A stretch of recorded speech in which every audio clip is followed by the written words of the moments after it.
GM, welcome to the GM podcast. And today I am so lucky to have Nathan Schneider. Nathan Schneider is a professor at CU Boulder, University of Colorado Boulder, and is just like a rock star, like figurehead in the research of cooperatives and DAOs, and an established author. Nathan, I'm sure I missed some things. You do too much, like MetaGov and Zebras United. I mean, I don't know. I don't even know where to start with your introduction. Maybe you could just dive into it. Yeah, you got it. GM, it's good to be with you and good to be with all of you. Yeah, it's such a, been such a pleasure seeing you over the years. I mean, you got the basics. I write books. I teach media studies at CU Boulder. Got this little lab there. I'm involved in a bunch of organizations, pretty much all about trying to do more democratic ownership and governance in the online economy and really by extension, society as a whole. How can we do all this power and value sharing more equitably, more fairly, and more freely? Yeah, and it sounds like a lot of things have changed for you since the Occupy Wall Street movement. And you were a journalist and an activist, and even wrote a book called Thank You Anarchy back in the day, like a decade ago. And I'm really curious how your perspective on anarchy has evolved. What were your thoughts then? And now that you've gotten into cooperatives and DAOs and this whole crazy world of crypto, how has your vision or like opinions on anarchy evolved? I mean, in a lot of ways, no. And my kind of commitment to that language and interest in it, comes from before Occupy, for instance. To me, it goes back to like ancient stuff. My kind of first and primary attachment to the language of anarchy is not like people smashing things in the street. It's actually the Catholic anarchist tradition. I had a relationship at that time, for instance, and when I was working in New York with the Catholic Worker Movement, which is a very long-standing Catholic anarchist organization that does work in the streets and mobilizing and serving people and in challenging militarism and police and violence and in every form possible.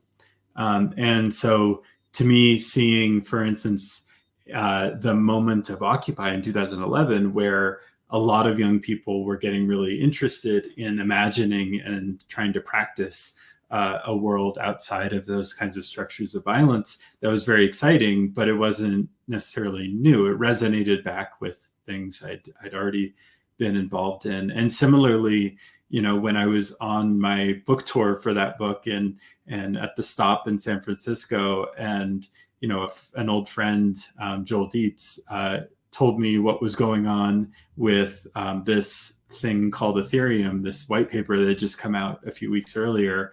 The thing about that excited me too was, okay, can this be a tool for advancing those movements, advancing that vision of a world in which we don't depend on violence to do the right thing and to be decent to each other. So to me, the extent to which I'm interested in a lot of these things, from protest movements to to things like crypto, are really rooted in a much longer tradition. And and I hope I'm true to that tradition, not getting too distracted by a lot of the like shiny objects and fancy tech.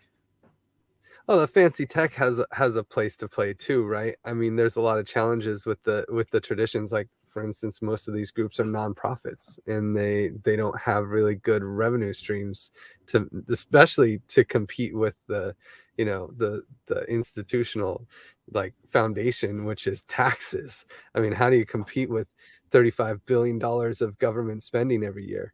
That's trillion, sorry, $35 trillion of government spending year over year. Like, and I think, I don't know, do you feel like these shiny objects have a potential to actually flip the needle on that?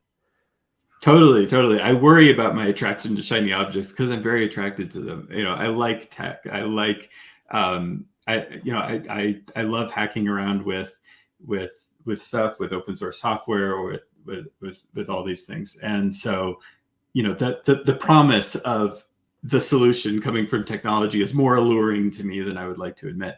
And but you're absolutely right. I mean, you need to think about an economy, and the Catholic worker paper is still 1 penny, and that's that's a kind of beautiful thing in certain respects, but it's also very limiting, a very limiting thing in other respects. I think one of the profound challenges that we confront with crypto is, like, to put this again in religious terms, is this a deal with the devil, right? I mean, is Ethereum, for instance, in connecting its value to these speculative markets, undoing its ability to be the kind of alternative that I think we need. But at the same time, those speculative markets have enabled this space to grow. I mean, before I got into what was going on with crypto stuff, for instance, I covered and been involved in, like, other kinds of alternative currency schemes, as I think many of us have, who've been around in this stuff for a while. And you saw things like interesting ideas emerge, and things happen maybe to some degree at a local scale where people are developing alternatives, but it just did not did not take off in the way that it needed to really make a difference. In the cooperative movement that I've spent a lot of my career focused on, something that I've been deeply involved in alongside stuff in crypto land. This is one case where there have been, to some degree, some really considerable context of scale, but often it's been both dependent on and really hindered by its relationship to public policy. So, for instance, cooperatives right now face really, really powerful constraints because of the policy arrangements that prevent them from spreading and growing and accessing the capital that they can access.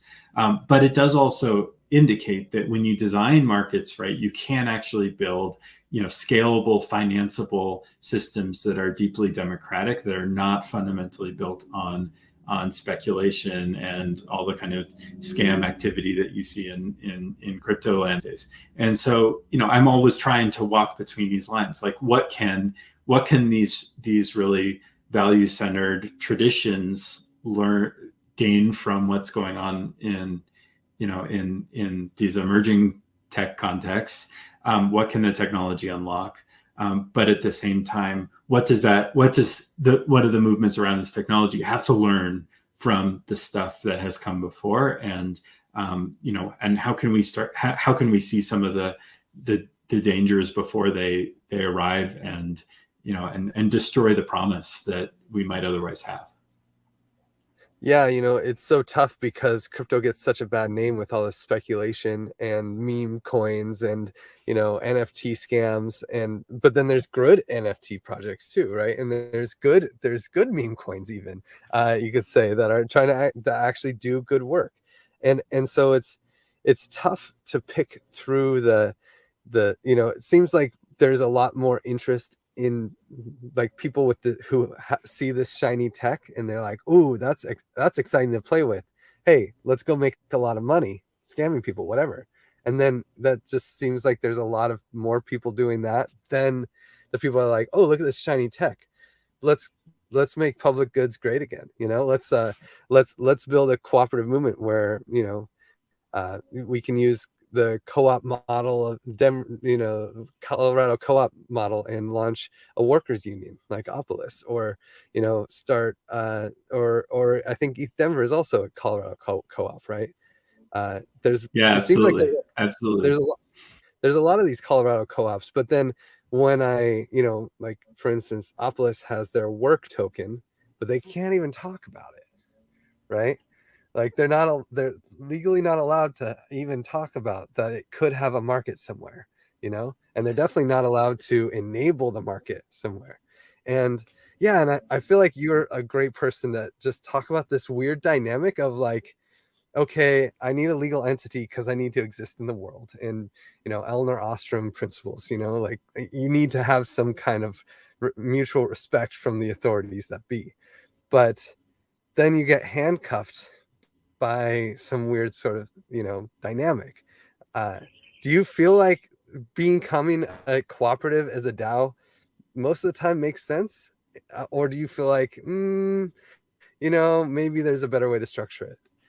I think that this is like a really profound and challenging question, right? And we had a really wonderful exchange about this a few weeks ago. I guess now it's months, in March at Harvard. That a group of us, like at MetaGov, the Meta Governance Project, and Blockchain Gov, and a bunch of groups kind of came together to explore this question of like, how do we legalize DAOs, right?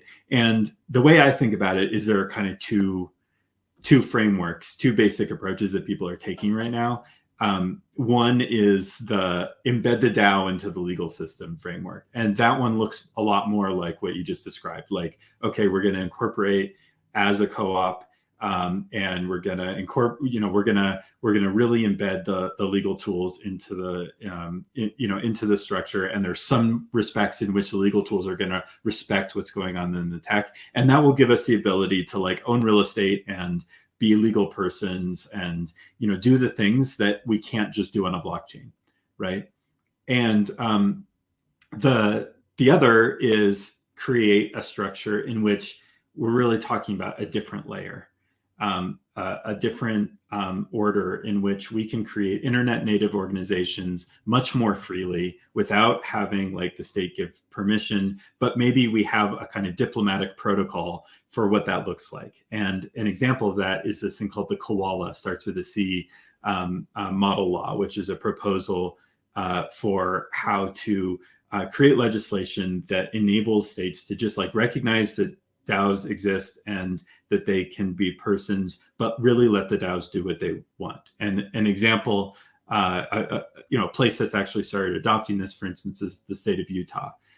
This is like the DAO as separate layer, crypto as like another world that has like some requirements around transparency and that sort of thing, but generally like a lot more leeway. And that's exciting in a lot of respects. And I'm really drawn to that latter side. At the same time, I think we have to be really, really honest about the degree to which the crypto ecosystem has not caught up to a lot of the good things that the kind of government regulated infrastructure has done. And that's why, for instance, I've called for a much more robust line of thinking around the design of blockchains and protocols as policymaking, right? If we can't even address like basic scams and we have to start running to government to address, to address like the NFTX style case, we have no business claiming independence, the Declaration of the Independence of Cyberspace. We are playing around with toys and we are running to our parents as soon as anything goes wrong. And so we need to be much more sophisticated about building, a robust, the basis of a robust and healthy society if we are serious about trying to build infrastructure that is in any respect autonomous. And in particular, I focused on the need to build human rights into how we do protocols, because some really bad stuff can happen through protocols. And unless we want to just be parasitic on government violence to try to address the messes that get created on protocols, we need to do a lot more to recognize that, what kinds of details need to be filled in. So as much as I'm interested in trying to depart from the structures of government violence and legal systems, in order to explore other ways of addressing our problems. I think a lot of people in crypto are not nearly realistic enough about the degree to which, we need to build systems for humans, not just for financial playgrounds. And we need to recognize how much infrastructure is necessary in order to really supplant those state-based regimes in a responsible way. Totally. I mean, I feel like we forget that there's a reason that we have governments, like that the governments serve purposes, and there's a reason why when there's a revolution, one government is replaced with another government. It's not replaced with something else, unfortunately, because there are services and things that are provided by governments. And I don't know, like, I don't see a transition of like a hard stop where it's like, oh yeah, no, we don't need governments anymore because we just built this thing. I feel like a better strategy, and I'm just curious of your thoughts, better strategy would be to attack, but build something better, one government service at a time. So build a better way to build roads, build a better way to do environmental regulation, build a better way to address scams. And it's like, but these are hard, right? Let's say you have this scam NFT project, it's a scam, it was a clear scam, they said they were going to do these things, they didn't do these things. Now, but you have some kind of vigilante justice, or you have like oh yeah, we have a DAO where we issue a currency to anybody that can kill these motherfuckers. Like I don't know, I don't really see a good way of like not leaning on law enforcement, at least not in 2023, and probably not in 2024. Do you see other potentials?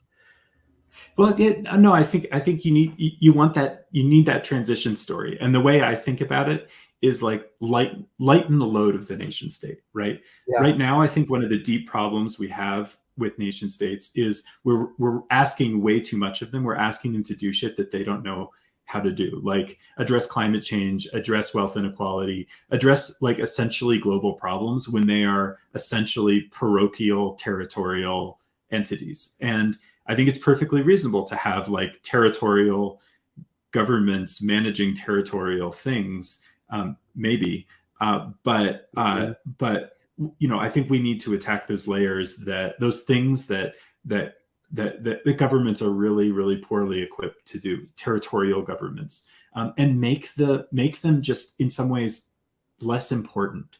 Make them have systems of global governance that aren't ultimately reducible at every moment to the willingness of nation states to participate in them. That these don't need to be the basic units at which politics and sovereignty occurs. And yet they can still be there. And you think about like local governments, which can be crazy and bonkers in all sorts of ways, but like, we don't expect them to do, things outside of their basic territory. They just do the things that are relevant to their territory. And as a result, they often like function fairly well. And we don't get the kind of bonkers politics necessarily that you get at these national levels. So I think we need to start with with that recognition that these things might, that these things continue to exist, but that other forms of sovereignty become possible. And I think we got to start with solving our own the problems that arise. One thing I'd be curious on your perspective on, as somebody who is involved in, I think, very, very critical moment in the life of Ethereum and really the political imagination of crypto, the DAO hack, right? Early in Ethereum's life, when the kind of primordial DAO faced a fundamental crisis, and the whole Ethereum blockchain had to be forked. What I don't understand is why that hasn't turned into a policy, right? It's a vital moment that shifted the culture and created a culture of community governance around Ethereum, an idea that the community's understanding and fate matters more than the code. Very cool. But why don't we have now a system built into either Ethereum or L2s or other kinds of infrastructure that make it so that those kinds of events can be addressed without catastrophic level changes? Why don't we have a policy infrastructure that just says, like, look, if something is clearly determined to be a scam, the blockchain knows what to do, rolls it back, makes it go away, right?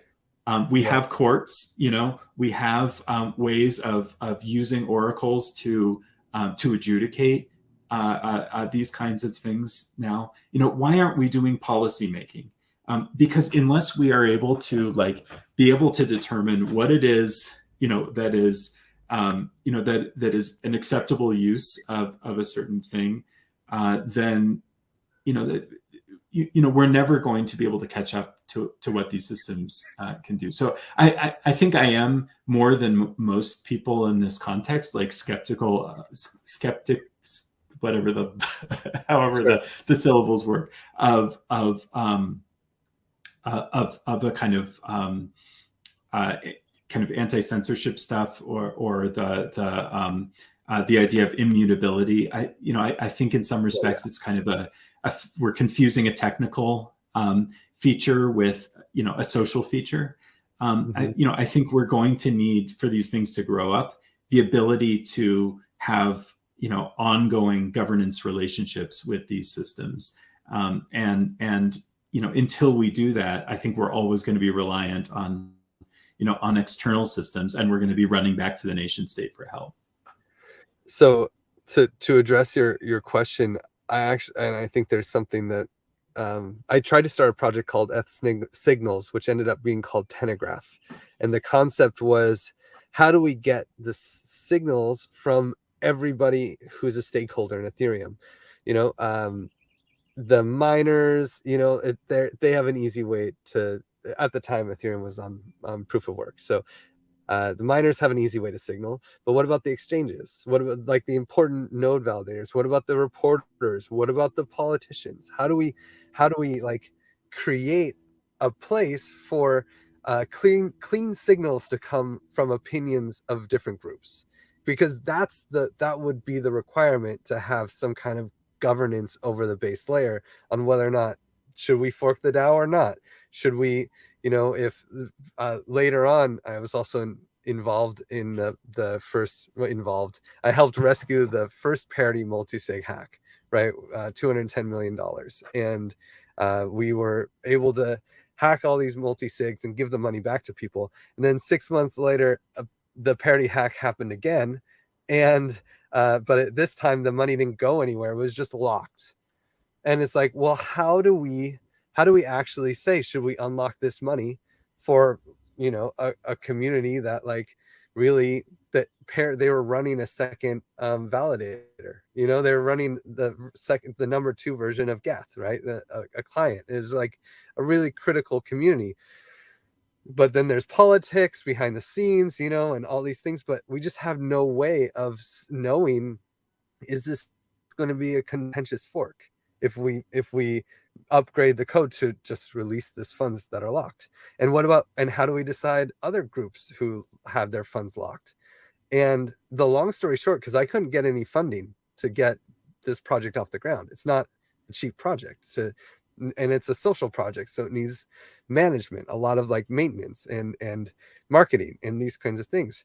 And in the end, it's scope creep. That's the real concept that I ran into, and why they didn't want to try to do it. It's hey, if we add this extra soft kind of governance layer, it makes it number one, it makes it feel uncomfortable. Oh, if I do something, they might just take me off.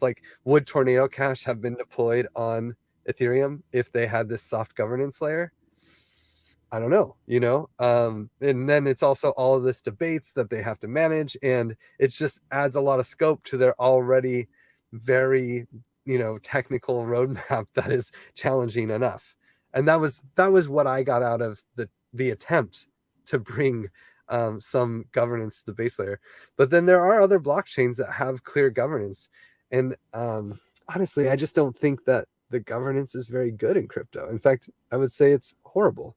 It's wretched. It's gross. It's just plutocracy to the max. And it doesn't seem like very many groups are trying to change that. Maybe Optimism is slowly moving towards a citizen's house, but I don't see very many other groups out there with reputation systems or non-plutocratic governance. Even Gitcoin, with all of the quadratic funding and quadratic voting, they want to enable it. Right now, it feels like if even Gitcoin can't include some kind of reputation system when they're totally aligned with it and they have the funding to do it, I feel like the state of governance is just not there. And I know you're doing so much work with MetaGov, and I'd love to hear maybe like a rant on this kind of like situation where we just suck at at decentralized governance. Yeah, I think it's there's two sides to that coin, right? I mean, one side of the coin is wow, there is like more creativity around this stuff happening in crypto than anywhere else I can see. There's some pretty cool stuff happening right now in like European governments and South American governments, doing like participatory processes and things like that. Some cool stuff. It's slow, but it's happening. There's some cool stuff happening in the solidarity economy with emerging co-ops and that sort of things. And I'm always really interested when that happens. But again, often it's relying on a lot of traditional practices in crypto. Like a ton of tools have come online. Like even talking about reputation economies, reputation systems in the context of governance. But that's just one example of things that have been mostly imaginary until crypto people started actually implementing and writing code. So I think we want to like honor ourselves for a moment with the degree to which like there are just so many new possibilities at people's fingertips because of what this technology has unlocked and what is possible through it. And so that's why I can't kind of turn away from it, even though, a lot of people I'm kind of politically and philosophically aligned with otherwise, like just want nothing to do with this stuff. I think there is something really, really important happening here. And second, there's the scale of stakes in these contexts that make people need to solve these problems really urgently. But I think it's very true that we are at a moment where I think the number of possible tools and the number of problems, challenges that we're confronting with them is pretty immense, and a lot of these projects are struggling under their own weight, and also a lot of path dependency. So decisions made very early, in crypto time, a few years ago, which feels like a really long time ago, are now starting to bite us. And we need to think about how we can be more iterative and make sure that we can reinvent. I'm working on an essay right now on the idea of nonlinear governance, really trying to hold up practices of like continual reinvention and radical shifting of governance practices depending on conditions, enabling us to shift and try stuff out, and also identifying the spaces where we can do this experimentation more safely.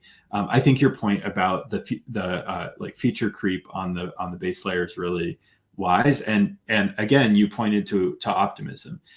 That's one context. I think L2s are a really important context where that kind of governance on the protocol level can be really deeply explored with significant risk, but not the level of risk that you would enter on the base chain. The L2s present this real opportunity to have this real need to sell to their potential clients and users the ability to, for instance, manage scams and have policies that can address these kinds of issues, that can make promises about not participating in human rights abuses, that can, where it's relevant, say that they're not going to participate in what I think are largely unjust sanctions regimes, and these sorts of further, deeper protocol governance, I think can happen at that layer, and other kinds of layers that we're starting to develop in our infrastructures, without necessarily doing it at the base layer. Though I do think we at some point we're going to need to embed some of these core commitments into our base layers as well. Man, I wish we could get some of these base layers to say that, or well, I guess I wish that we could get more crypto orgs around the concept that like the whole sanctions thing is not just, and that we shouldn't have actually worry about it so much. At least don't be what is the word, like preeminent like censorship on people who are just trying to raise funds in crypto from Iran or Syria. I mean, during this Turkey earthquake, we have to call it the Turkey earthquake, because if you have Syria in the name, good luck raising any money. No one wants to donate to it because fears of sanctions. It's just gross. So I feel you on that one. Well, it's just do. it's an example of something that is just such a profound failure that we know is a failure. We know it is harming human beings and not solving policy problems, and yet governments seem stuck. Especially my government, the United States government, seems stuck in its determination to continue this deeply violent practice. And yet, you can also imagine, sanctions are in some respects the primary mechanisms of crypto economic systems. So we also need to be attentive to how, whether we might end up, we're setting ourselves up for reproducing potentially worse versions of these same kinds of practices. Are you saying sanctions / like slashing conditions? Are you trying to make an allusion there, like Yeah. Well, economic sanctions are the way that crypto is self-enforcing, right? And you can't enforce, if you can't enforce by sending a cop to somebody's house or a drone to assassinate them, you have to enforce by removing either their, what they have staked, or their access to a market. That's economic sanctions. I think there is this possibility of more carefully targeted and designed sanctions that are not this kind of blanket, everybody in Iran doesn't get to do X.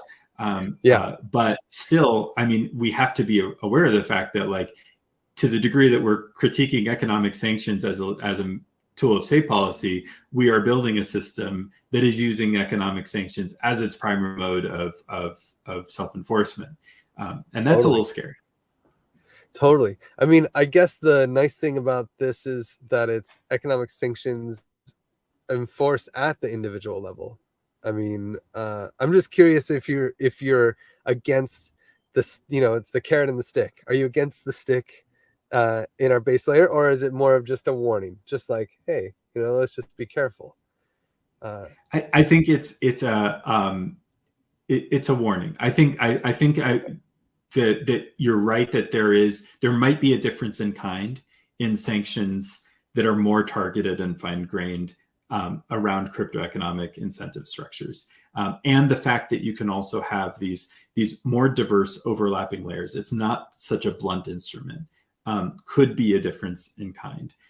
But at the same time, you could imagine a world in which, okay, we all have our, Giveth NFT, and Giveth gets sanctioned.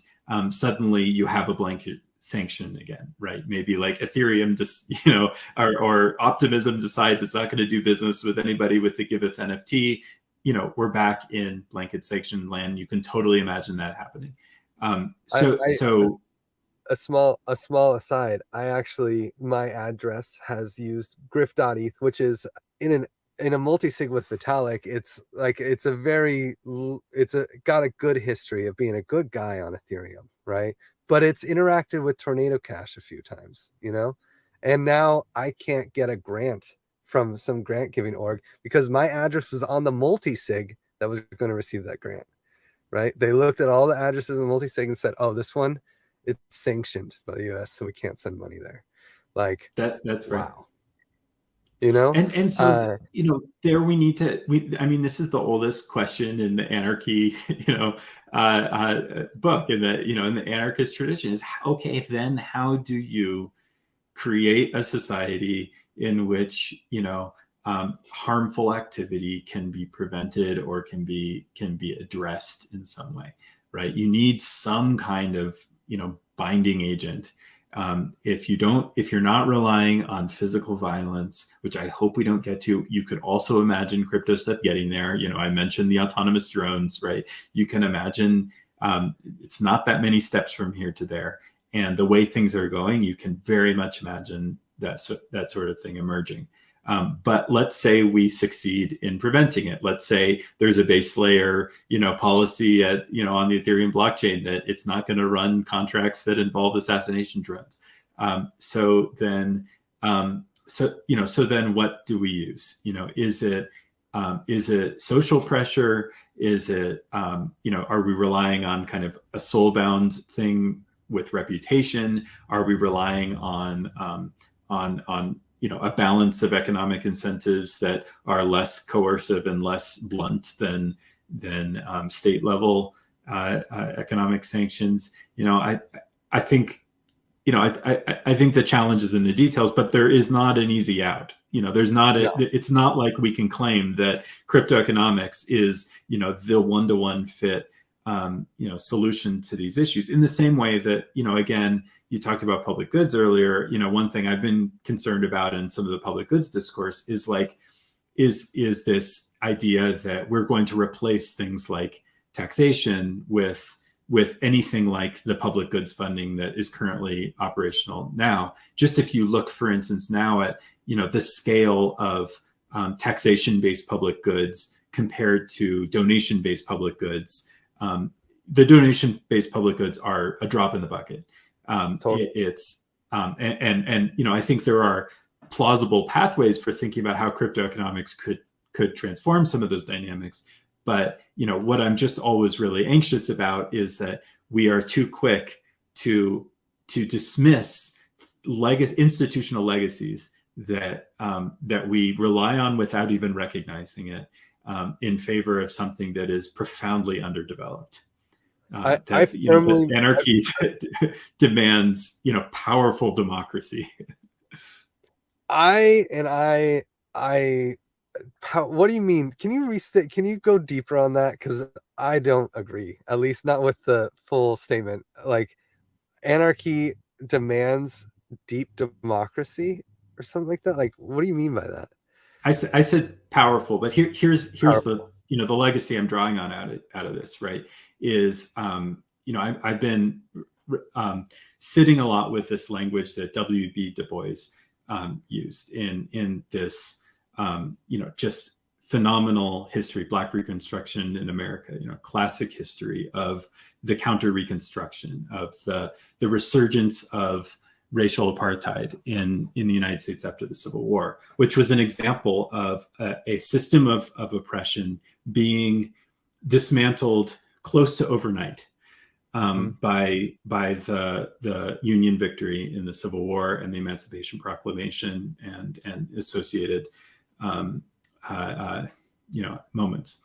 And what Du Bois so rightly insisted on was that you do not get abolition without the full inclusion of the formerly enslaved as citizens, as economic and political citizens in the country. If you don't have those things, the abolition of slavery will be replaced by slavery by another name, which was what happened with the Jim Crow system and many other things, a corresponding system of racism and ghettoization in the North. And so if all we do is remove one thing, the chances that we get something that resembles it and that is in some respects potentially worse is very present. And looking at crypto, for instance, okay, if we were to abolish political constraints right now, I think for a lot of the reasons a lot of the assessment you made about the state of governance in crypto right now, I think we would get something very, very scary. We would get plutocracy to a degree that the world has never seen, because protocols are easier to capture than even governments are. And the power that you can have when you capture protocols is incredibly profound. So until we build, the interesting thing with capturing a protocol is someone can start another protocol and you have a way out. If you capture a government, it's very difficult. It's a lot harder because you can't opt out of your government. You can't opt out. Like when you're born into a land and you have a passport and your parents have a house and your family have, lives in a place. Like I opted out of the US. I opted out. And I come here every year. I'm here right now. I'm in the US right now. I opted out of the US so long ago. But I keep coming back because there's too many things. I can't actually opt out, right? But I can decide to stop using Ethereum. I could just, and I'm only building on Polkadot. I can do that, and I could really do that. That would be dumb because all my networks in Ethereum and everything. But if Ethereum really, it's more like switching sports teams, than it is like changing your house. But here's what it's really not. I mean, you just said it with Ethereum. Like, network effects make protocols very, very sticky, and makes exit, very much easier said than done. And there are certainly moments when, marginal protocols can be forked, but in the same way that, like, nobody seriously like talks about, you don't fork the Linux kernel in order to like create Linux 2, the final frontier. You fork the Linux protocol to make changes and return it to the main. There is only one canonical branch, and so it's you have Ubuntu and Mint, and you have all the different operating systems. But they're all built. It's a stack. They're built on top of there, and actually they're deeply dependent on that core layer. I do think there's something really cool about that stack. I love the governance diversity of that stack. The Debian democracy and the Ubuntu like startup and the Linux benevolent dictatorship, and that I think is a really interesting model for how we can think about composing layered governance practices, so that it's not talking about like in the way we do governments, which is like we have to all pretend we're doing the same Republican elected democracy at every layer, that we can actually have like a lot more interesting diversity in our governance forms depending on the layer that we're at. But still, I think that exit possibility, I think is way more easier said than done. And just when you look at like CoinMarketCap and you look at where the value is in these systems, is that value really attributable solely to the merit of each particular blockchain, or how much of that is path dependency, network effects, stuff that is very sticky and very hard to escape? Yeah. I mean, but it's a lot easier to escape than governments, like, right? Like, I mean, still there is Polkadot. It's a different dynamic, but governments can't. I mean, there are a lot of governments out there that would love to escape the internet, right? When you look at, for instance, the kind of technical workarounds that China and Russia have had to undertake in order to censor the internet, and they would so much rather just have forked the TCP/IP, and but they cannot. They will lose so much in forking TCP/IP that they end up having to instead say, no, we're going to do the internet. We're just going to like build these incredibly complicated firewalls that we're always having to to beat the breakdown on, and hire lots of people to flood with government supporting posts and whatever, in order to stay connected to the global economy. So, I mean, that's a protocol. Yeah, I think we are in an interesting moment, right? Because to me, what is so like crazy about crypto, right, is this shift toward potentially governable protocols. That I think is a real difference in kind in the question of what protocols can be, and it opens the door toward a different relationship between exit and voice. I'm not a voice maximalist. I think exit can be really important and has an important role and can be a kind of nuclear option in certain respects, and has dynamics that are generally really powerful. But I do not think, I think there's way too much faith in exit in crypto land. No, I mean, power law distribution is pretty standard across the board for anything, right? Like it's very likely that you end up with Coca-Cola and then Pepsi and then a whole lot of no names, right? It's like you have Ethereum and then I don't know what even is number 2, Bitcoin maybe, at least in my world. So and then you have a long list of others. So it's like it is something. This is why I love MetaGov, and I think that the work that you're doing in MetaGov is so important, is to make people think about the standards that they're creating in advance before things get too far. But at the same time, I still would, I kind of want to go into this concept of like, we can still do better than governments with the current setup.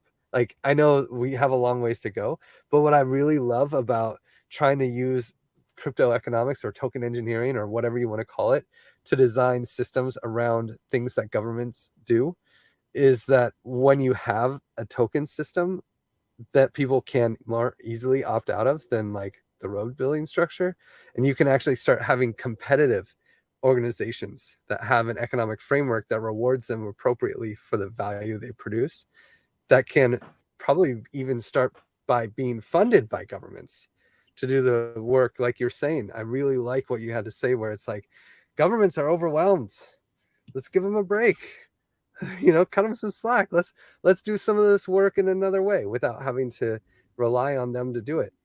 But if we can design that in a way where you have competing organizations actually building roads for a community, I feel like that's the direction we can go, where we can start building solutions and take down government services one at a time, and kind of just like weaken the power of a government.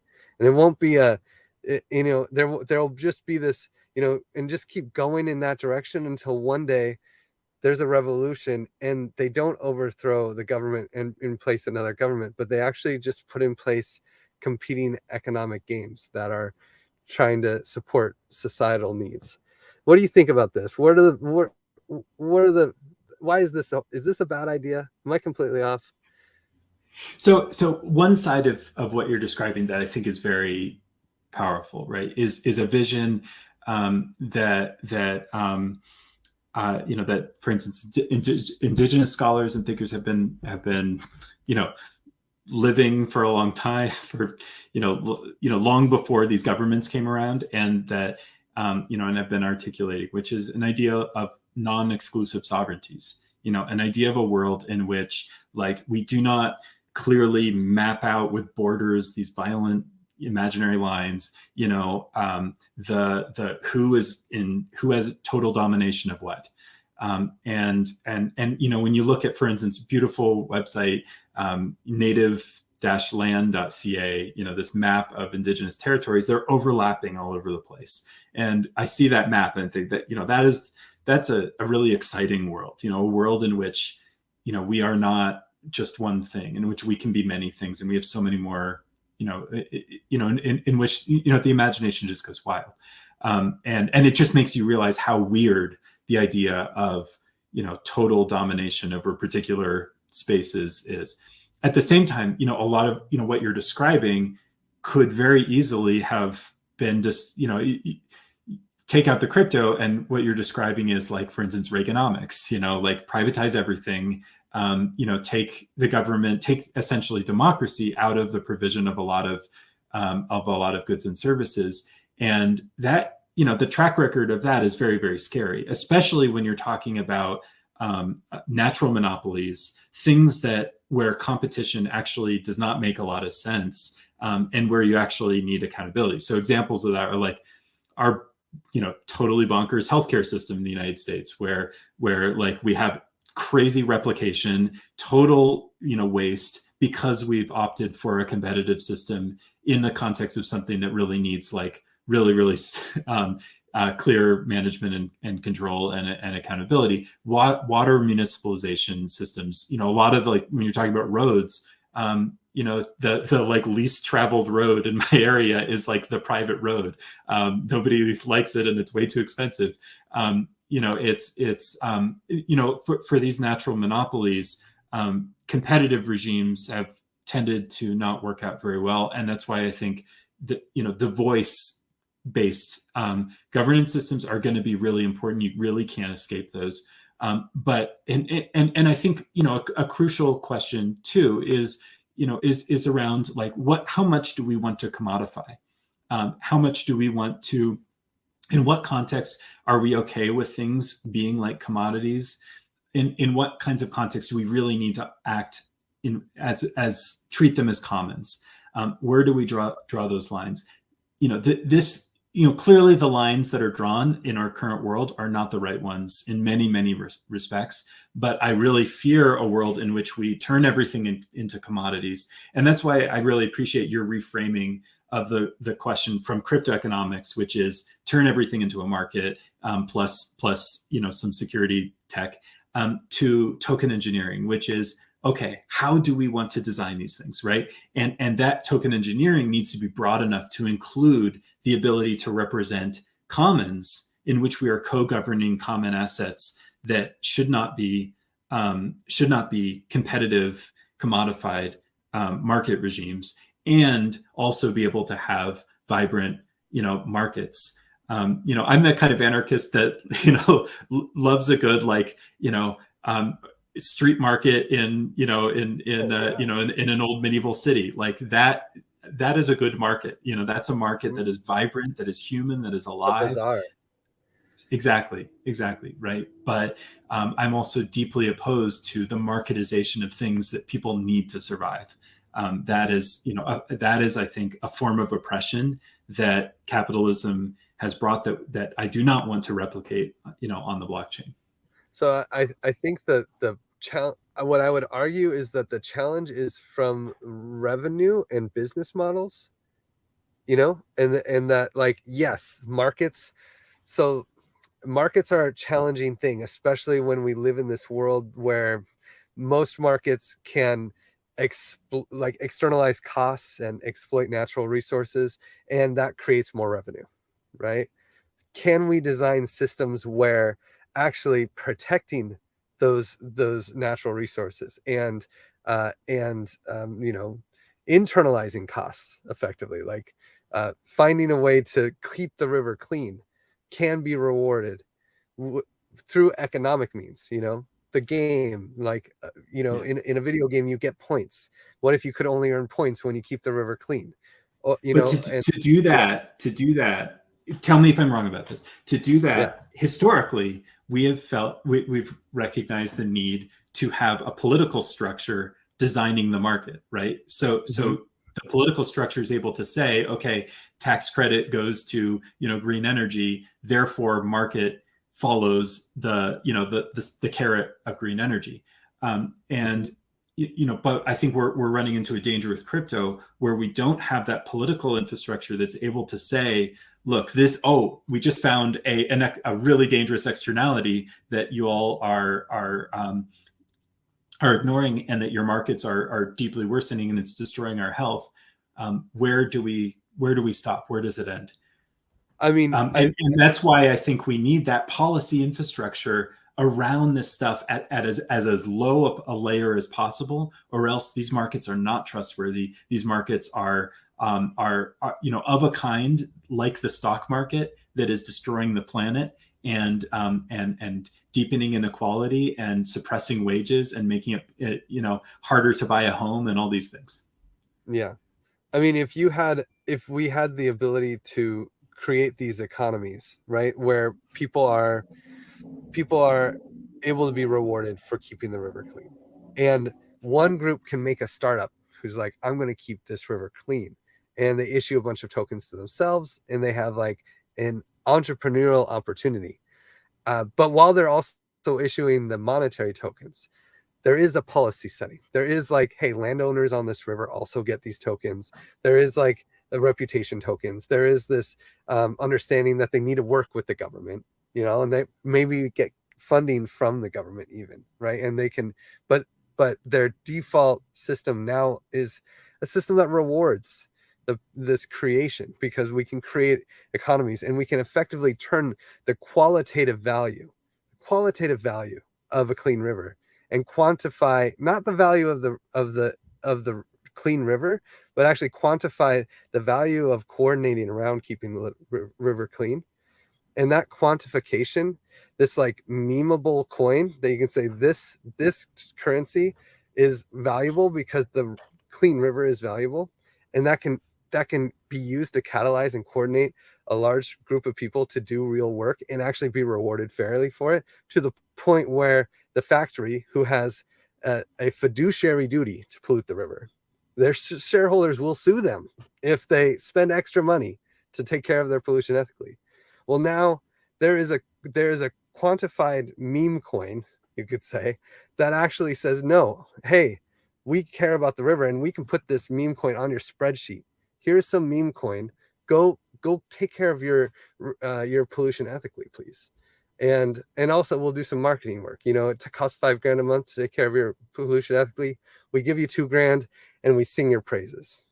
You know, shareholders, oh, it's coming out of the marketing budget. Sounds good. They can sign off on that. They can defend that in court.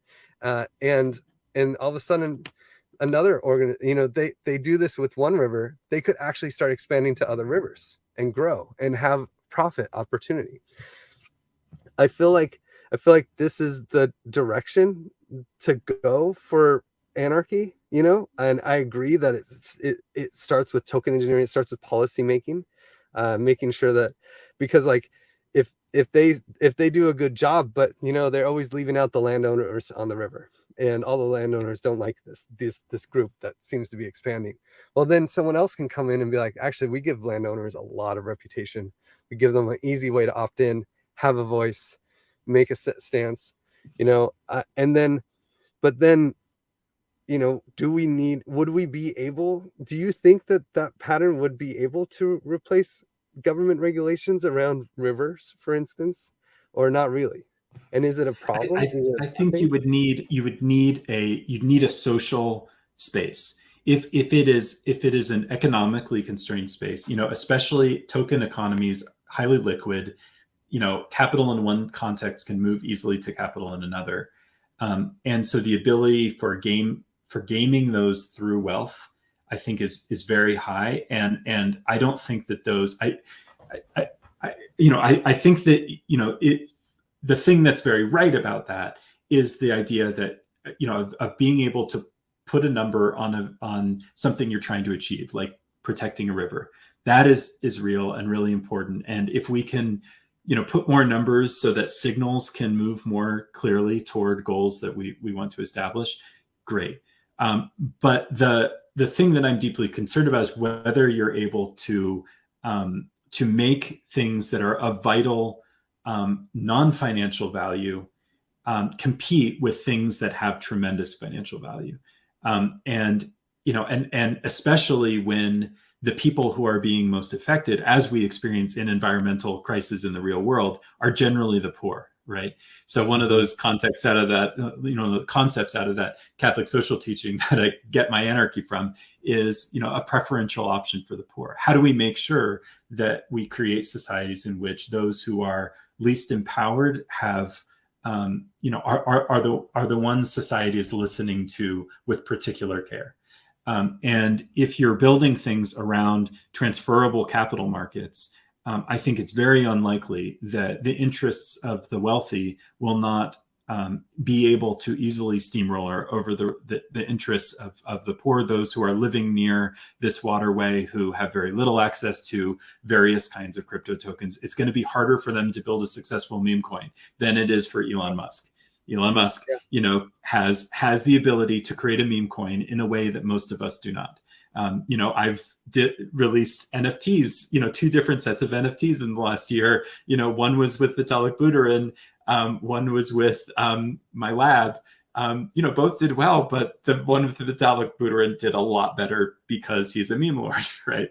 Yeah. And so you know, there are dynamics there that I think are very, very hard to escape if we are relying entirely, on economic patterns. And we need structures in which we are able to say something matters more than economics, and that structures the economic market. I mean, this is kind of goes back to those classic think the debate around Hayek and the extent to which markets can be autonomous, right? There is always some layer at which a market is being structured, and we need the capacity to have a political non-commodified space in which to determine what is actually important to us, that is not determinable financially. I mean, for instance,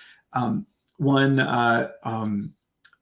was recently a review of the book I did with Vitalik in the New York Review of Books, and it, I think, really incorrectly identified Vitalik's reference to futarchy as neoliberal. This idea that everything becomes reducible to markets. I think there's something really interesting about that idea of a system where political processes determine a certain goal, and then there's a market designed to figure out how to achieve that goal most efficiently and effectively, right? I think that's a really interesting way to reorganize our relationship between markets and politics. Right now, we have a system where essentially markets determine political priorities, and politicians are arguing about how to achieve the goals of markets, which is really screwed up. It doesn't work very well for anybody. The ambition is a greater dominance of politics over markets than we currently have, not the other way around, which is, I think, what most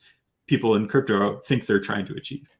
Yeah, no, totally. I agree completely, because right now, the government system and politicking that we have in today's society is better than what we can do in crypto. The sad state of affairs, because I agree completely. We need to have, I don't want to say non-commodified, because I feel like for every system that we put out there will be commodified, whether we like it or not, including our current political system. It is commodified, and so like trying to design something that removes that, I think, is a fool's game, a fool's errand.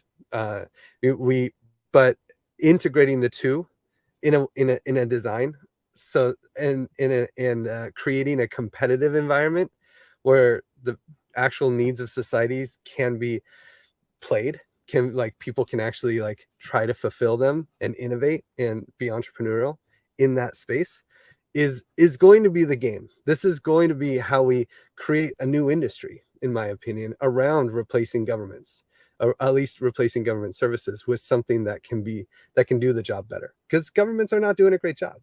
They're just not.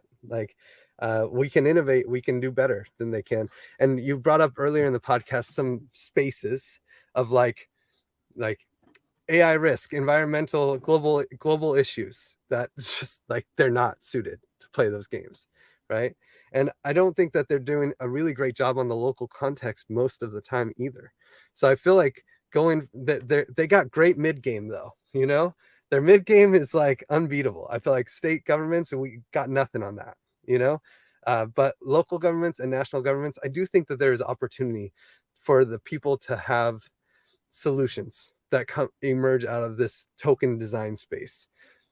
We'll see, and we'll see if the crypto people around really can wrap their head around the needs of actually building a reputation system that takes the people who will be impacted, at least gives them a representative with voting power to say, no, you know what, this is, if we take this initiative around the river, it's really gonna hurt this group of people. We can't do it, and have someone with voice to represent that. And of course, landowners and anyone, actual stakeholder representation in a token system. I've never seen it. I've never seen a good crypto org with real stakeholder representation, where they have any voice, where all the stakeholders are even mapped, and they try to do a token airdrop, and of course everyone just sells it. All the people who need the money sell it, and the rich people end up with the voice. And you do bounties, and you say, oh yeah, we always give bounties out in our token. to people who just sell the token. Like, if you give bounties out on your token, but give them some reputation they can't sell, right? You know, like mapping qualitative contribution, quantitative contributions, people who are impacted, and people who provide capital. Like, because that's also a stakeholder too, right? The people who are funding these things deserve some kind of say, but maybe less than they normally get. Yeah. But anyway, this was a really great conversation, Nathan. I feel like I want to go on forever, but we're over an hour at this point, and no one will listen to us if we keep going. Well, I've been really looking forward to this. I remember hearing a podcast with you a couple of years ago, and it just made me want to have this kind of conversation. So thank you for making it happen and for bringing me on, and hope we can continue it, because I too could go on for a lot longer, and love to hear more of how this this story plays out. I appreciate so much too that, I mean, there's that what you hear so much in this world these days is like, either make it all above ground and make it fit within the existing structures as if they're working for us, or completely ignore all this stuff and pretend that we can build a replacement world right now off the shelf. And I appreciate your willingness to walk into the real like challenging gray area that we're in. Well, there's definitely a middle way. I think we'll get there. But we'll see. Well, thank you so much, Nathan. It was a pleasure. And thank you all for watching. Bye, everyone.